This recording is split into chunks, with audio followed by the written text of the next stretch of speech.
मेरे प्यारे बच्चे, एक व्यक्ति अमीर क्यों होता है और दूसरा व्यक्ति गरीब क्यों होता है? एक व्यक्ति सुखी क्यों होता है और दूसरा व्यक्ति दुखी क्यों होता है? एक व्यक्ति आशावादी क्यों होता है और दूसरा व्यक्ति निराशावादी क्यों होता है?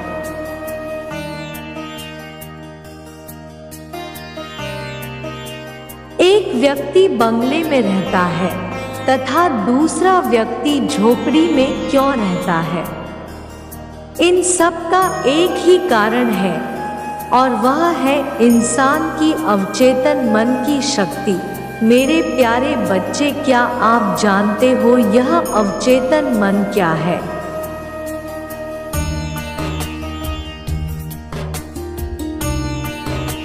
हर एक इंसान के भीतर सुख और समृद्धि का बहुत बड़ा खजाना छिपा हुआ है और उसी खजाने को पाने में अवचेतन मन तुम्हारी मदद करता है।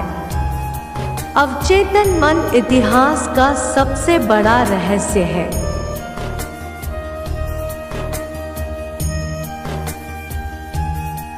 जिसे पूरी तरह से कोई नहीं समझ पाया है। मेरे प्यारे बच्चे, इस संदेश में मैं तुम्हारे अवचेतन मन के बारे में वो सारी जानकारी दूंगा जो तुम्हारी जिंदगी को बेहतर बनाएगा। मेरे प्यारे बच्चे, उससे पहले आपको चेतन मन और अवचेतन मन में अंतर पता होना चाहिए।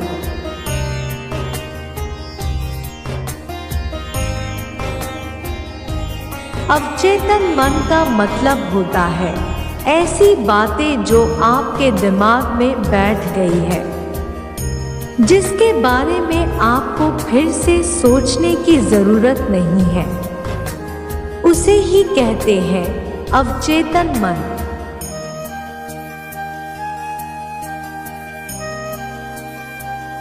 जो आपके विश्वासों, पिछले अनुभव, यादों, कौशल को संग्रहित करता है। जो कुछ आपने देखा, किया या सोचा, वह सब अवचेतन मन में बैठ जाता है। मेरे प्यारे बच्चे, चेतन मन का मतलब होता है अभी आप जो देख रहे हैं,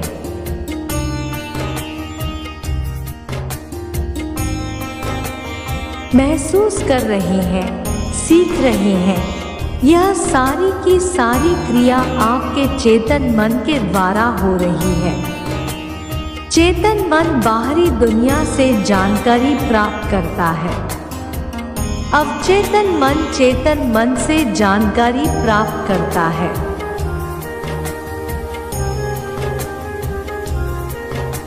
एक चेतन मन आपकी तार्किक और बौद्धिक प्रक्रियाओं को नियंत्रित करता है। अवचेतन मन मुख्य रूप से आपके भौतिक शरीर के कार्यों को नियंत्रित करता है।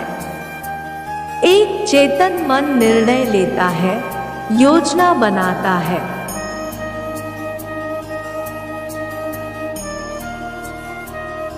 भाषा के द्वारा लोगों से बात करता है और आपके कौशल को नियंत्रित करता है।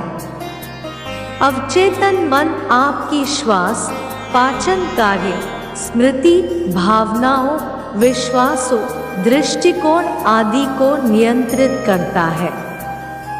आपका चेतन मन दुनिया चलाता है, जबकि अवचेतन मन आपको चलाता है।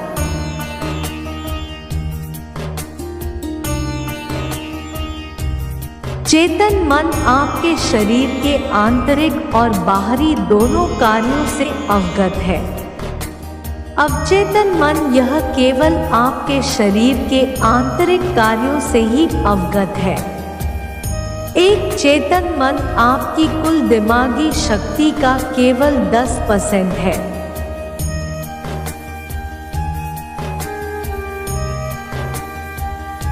अवचेतन मन आपकी कुल दिमागी शक्ति का 90% है। चेतन मन यह आपको प्राप्त होने वाली जानकारी का विश्लेषण कर सकता है। अवचेतन मन यह आपको प्राप्त होने वाली जानकारी का विश्लेषण नहीं कर सकता है।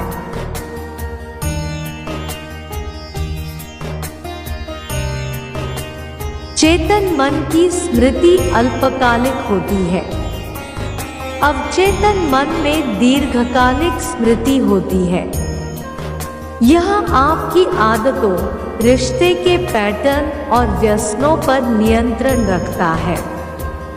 चेतन मन इसका आध्यात्मिक संबंध पर नियंत्रण नहीं है। अवचेतन मन इसका आध्यात्मिक संबंध पर नियंत्रण है।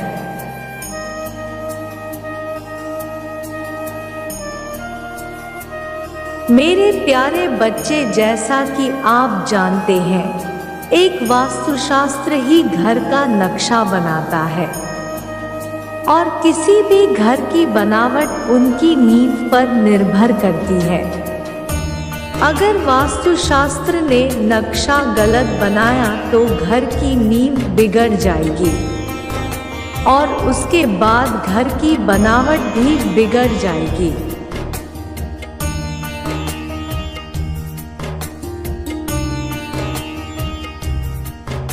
ठीक उसी प्रकार आपका चेतन मन बाहरी दुनिया से सूचना एकत्रित करता है और आपका अवचेतन मन उसी सूचना के आधार पर आपकी आदतें, आपका व्यवहार, आपका नजरिया बनाता है, मतलब आपकी नींव बनाता है।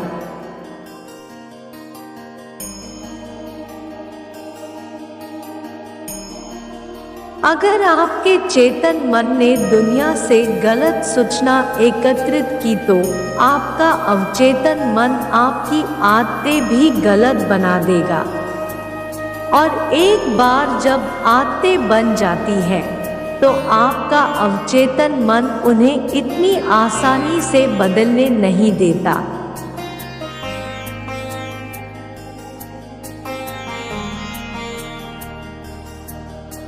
उसके बाद आपका अवचेतन मन ही आपके जीवन को चलाता है। आपको अपने जीवन को बदलने के लिए आपके अवचेतन मन की शक्ति को भी बदलना पड़ता है।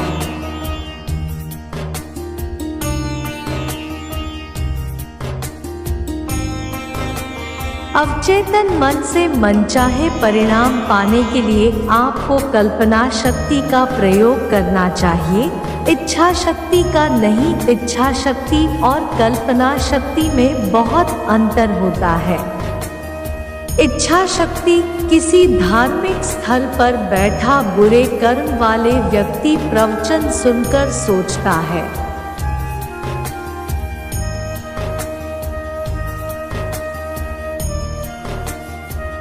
कि ये सभी लोग कितने अच्छे हैं, कितनी अच्छी अच्छी बातें करते हैं, इसलिए एक दिन मैं भी बुरे कर्म करना छोड़कर इनके जैसा बनूंगा। कल्पना शक्ति उसी धार्मिक स्थल पर बैठा एक दूसरा बुरे कर्म वाले व्यक्ति सुनकर सोचता है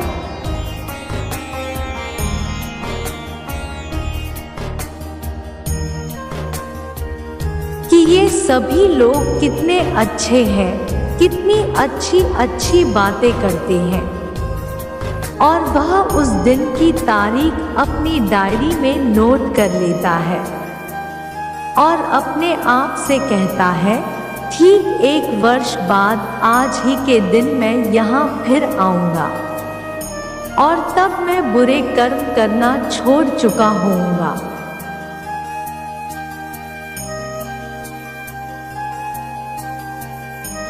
इच्छा शक्ति से अधिक बलशाली होती है। आपका अवचेतन मन आपकी इच्छा शक्ति को पूरा करने की पूरी कोशिश करता है और आपको वो सारे रास्ते भी दिखाता है जिनके जरिए आप अपने लक्ष्य को पा सकते हैं।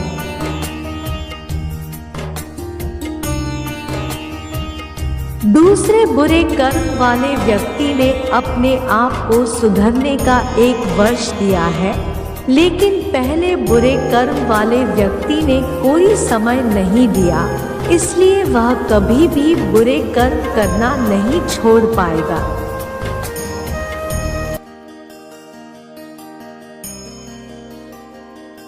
मेरे प्यारे बच्चे, अवचेतन मन दिन रात कार्य करता रहता है, लेकिन यह कुछ बोलता नहीं है, सिर्फ चेतन मन की सुनता है।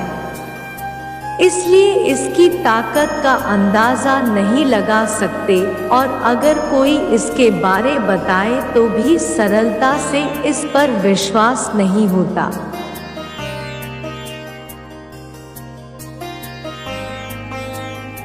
आपके शरीर की सभी अनैच्छिक क्रियाएं अवचेतन मन के द्वारा ही बस में होती है, जैसे भोजन का पचना, दिल का धड़कना, रक्त का शरीर में प्रवाह, पुरानी मांसपेशियों का नष्ट होना और नई मांसपेशियों का पुनर्निर्माण होना।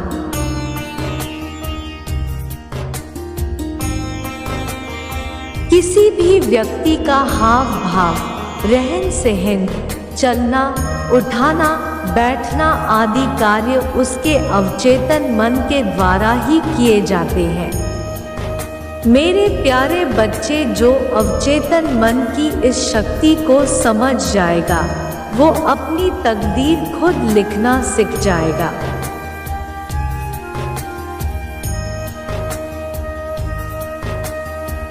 अनुभव अवचेतन मन में उतरता है, इसलिए जो भी करें सिर्फ करें नहीं बल्कि उसे अनुभव भी करें।